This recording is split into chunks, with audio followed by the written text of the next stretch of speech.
Halo teman-teman, perkenalkan saya Najwa Hairunisa dari Divisi Produser LPM FKUB.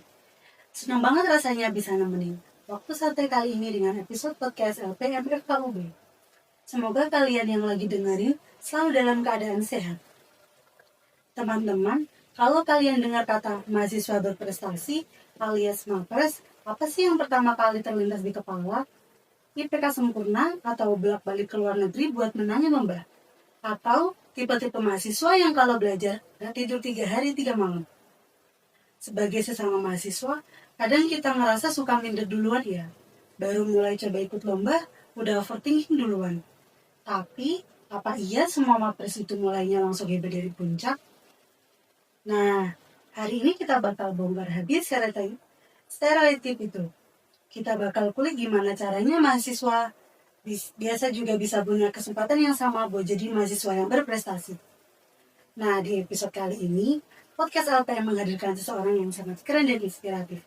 Sebelumnya saya akan bacakan CV dari narasumber podcast kali ini. Beliau pernah berkecimpung di Volunteer at World Down Syndrome dari 2026. Beliau juga pernah public speaking experience, speaker on educational, video knowledge at Science Faculty of Medicine Brawijaya University 2026. Beliau juga pernah berorganisasi sebagai Staff of Publication, Preparation and Documentation Division Brawijaya International Conference on Library 2025. Halo Kak Fardana Syahumani, apa kabar Kak? Halo, apa kabar? Baik, sehat selalu. Mungkin boleh perkenalan singkat terlebih dahulu ke teman-teman. Oke, halo semuanya. Sebelumnya, assalamualaikum warahmatullahi wabarakatuh. Perkenalkan, nama saya Faradiana Sokumani dari program studi kebidanan. Saat ini sedang menempuh pendidikan di semester 4. Nah Kak, tema kita hari ini kan menarik banget.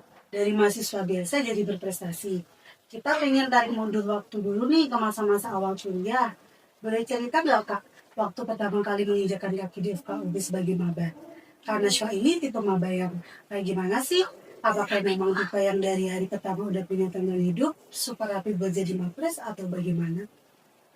Oke, kalau ditarik mundur lagi, sebenarnya aku tuh nggak ada tujuan atau nggak memfokuskan diri untuk menjadi seorang mapres.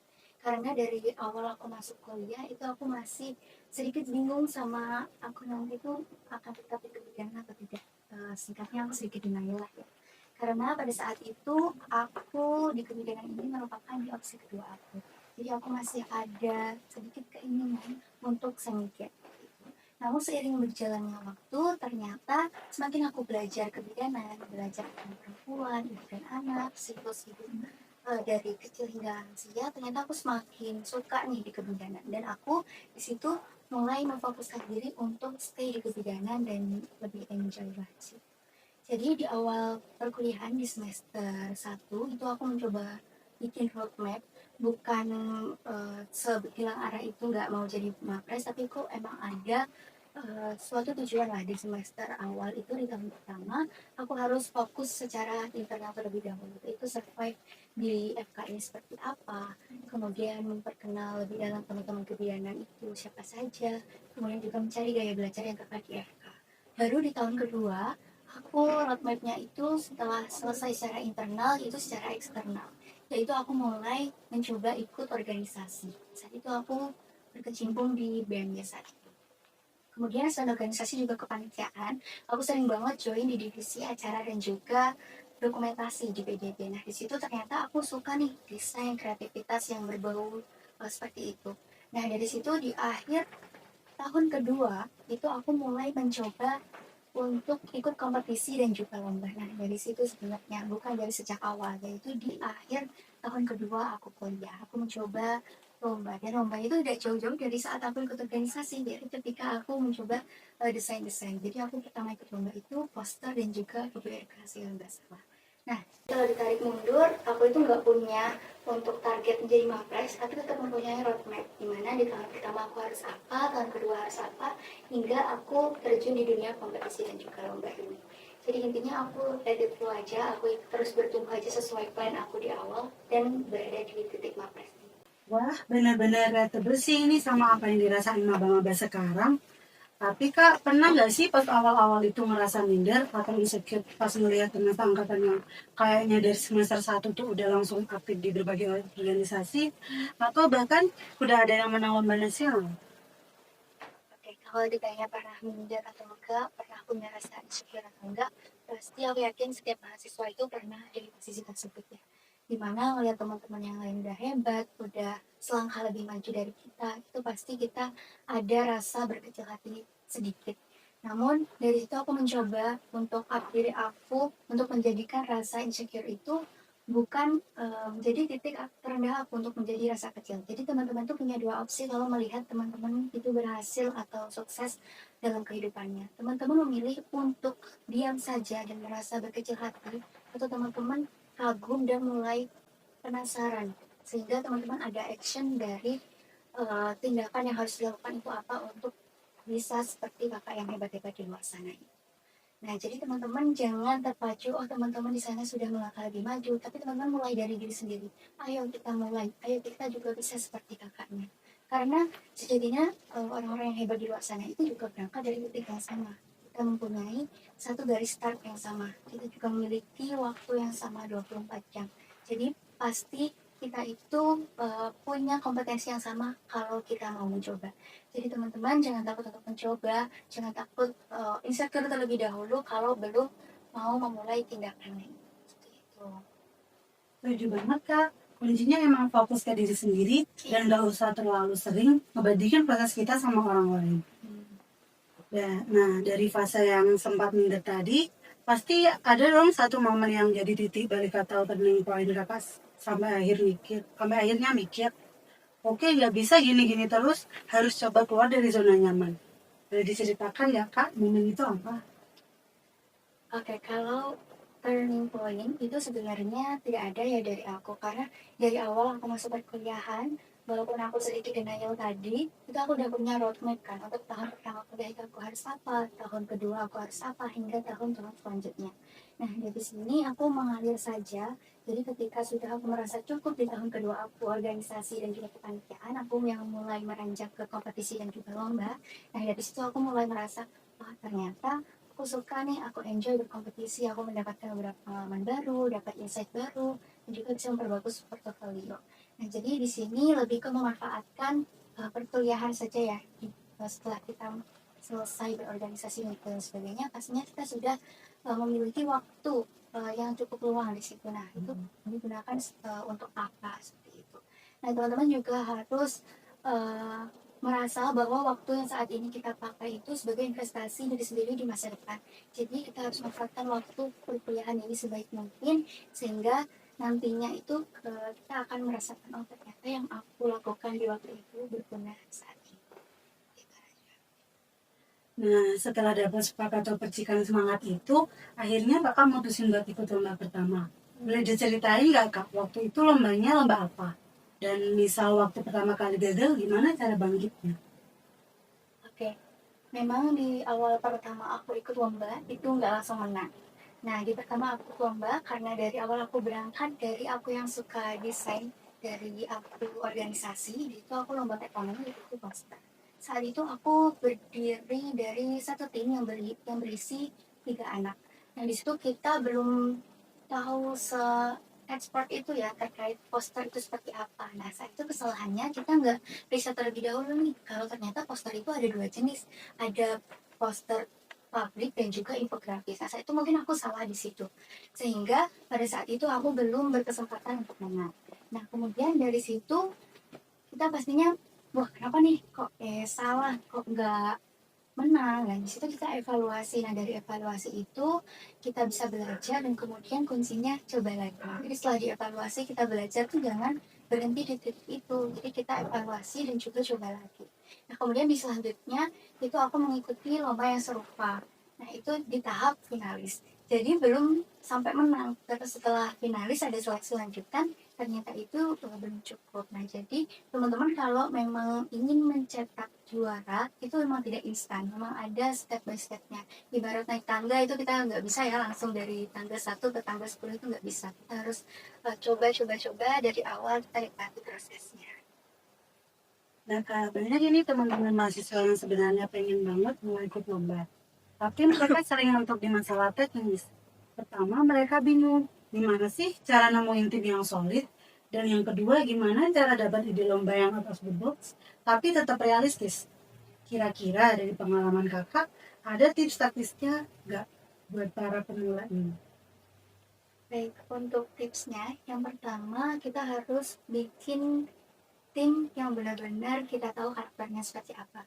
Jadi biasanya itu aku kebanyakan ya dari tim lomba yang aku ajak, teman-teman yang mengajak aku atau sebaliknya itu teman-teman dekat aku sendiri. Jadi aku udah tahu teman aku ini karakternya kayak gimana, sifatnya seperti apa.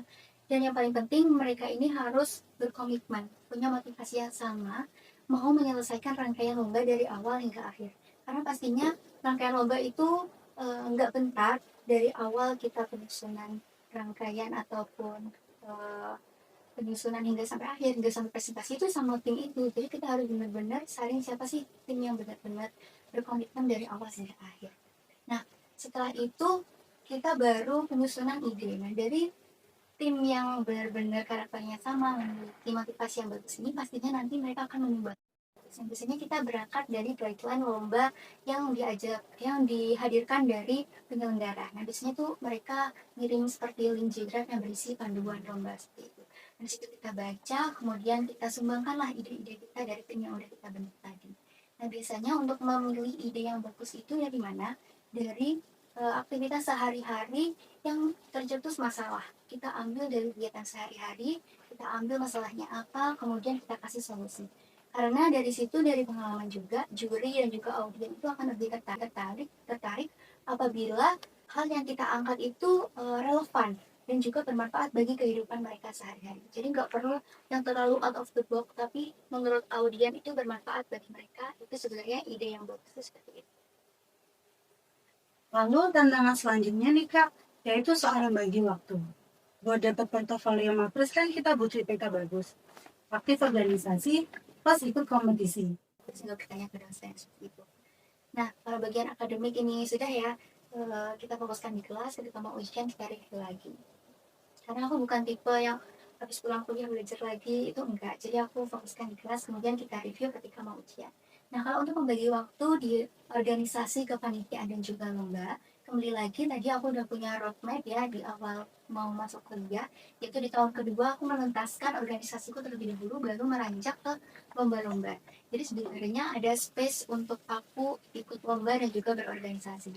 Kalaupun masih ada bentrok antara organisasi dan juga lomba, itu sebenarnya lebih ke kepanitiaan ya bentroknya. Karena organisasi itu cuma satu periode, di akhir penghujung tahun itu udah mau selesai. Kalau kepanitiaan kan masih adalah 1 atau 2 bulan depannya. Nah, kalau memang itu lagi bentrok, aku buat skala prioritas di mana aku urutkan dari deadline yang paling mepet.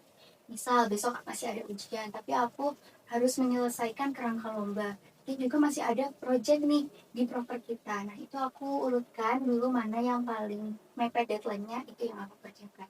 Jadi memang harus ada skala prioritas untuk membagi waktu biar semuanya terlaksana dengan baik. Oh ya Kak, ini ada satu perdebatan menarik nih. Menurut pendapat pribadi kakak, lebih baik kita fokus ke satu bidang lomba yang spesifik aja, biar dibilang ahli, misal esai terus sampai lulus, atau mendingan coba semua jenis lomba selagi masih di awal-awal kuliah.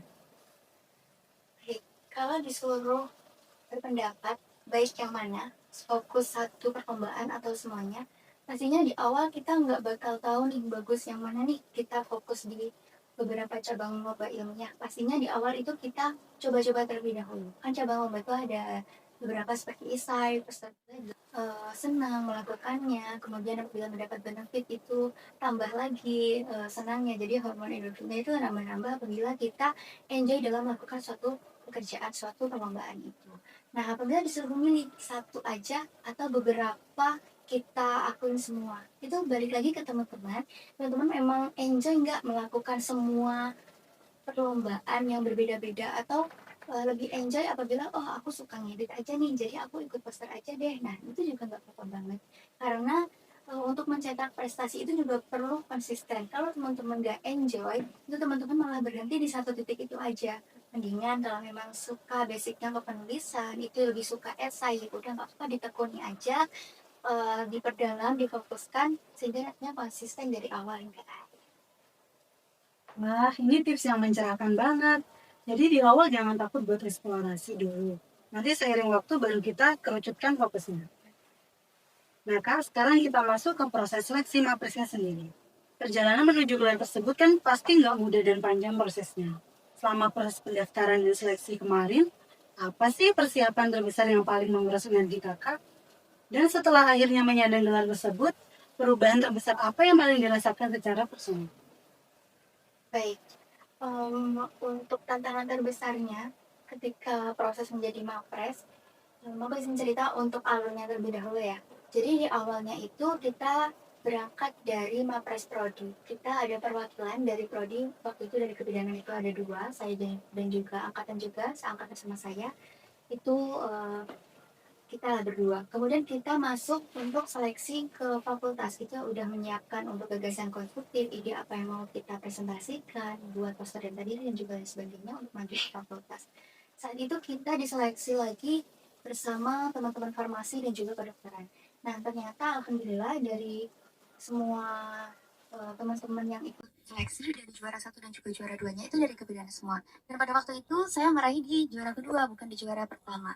Nah, saat itu ya udah saya merasa mungkin sudah cukup ya di sini karena juga tidak menargetkan mapres juga di awal, saya bisa fokus ke hal yang lain. Nah, tiba-tiba itu setelah pengumuman itu ada libur semester ya, udah selesai. Saya cukup stop ya, tidak membahas permapresan. Kita masuk awal semester kemarin di Januari atau di Februari kemarin, ternyata diadain seleksi lagi. Loh, kemarin bukannya sudah diambil juaranya ya, bukannya yang bakal masuk ke pemilihan mapres UNIF itu yang juara 1. Jadi saya sudah kan tidak berkecimpung lagi ke mapresan. Ternyata diuji lagi, diseleksi lagi, dan ternyata saya yang mendapat di urutan pertama di seleksi yang kedua itu. Nah, mau gak mau saya yang harus maju ke universitas. Nah, ternyata dari gap setelah presentasi pengumuman saya di juara pertama ini dan juga untuk pengumpulan berkas di UNIF itu kalau nggak salah cuma 2 hari.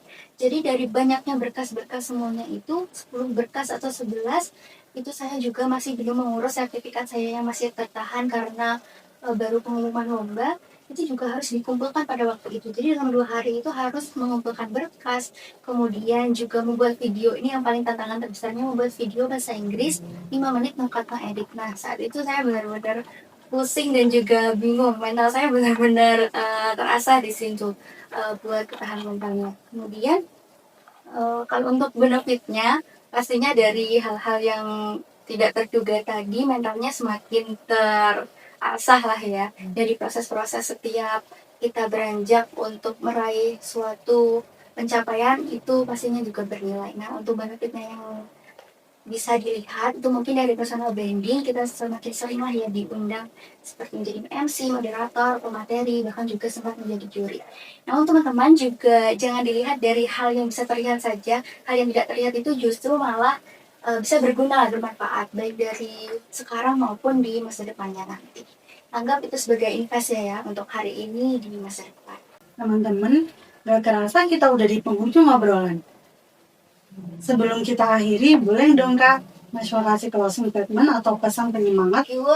Kita jadikan motivasi sehingga kita bisa ada tindakan bergerak untuk maju. Jadi jangan diam aja karena merasa insecure, tapi terus asah diri kalian. Karena kalau kita mengalir, kita terus betul menggunakan waktu dengan sebaik-baiknya, itu akan berguna proses-prosesnya untuk masa depan. Terima kasih banyak sekali lagi untuk Kak Najwa yang sudah meluangkan waktunya dan mau berbagi cerita yang luar biasa juga.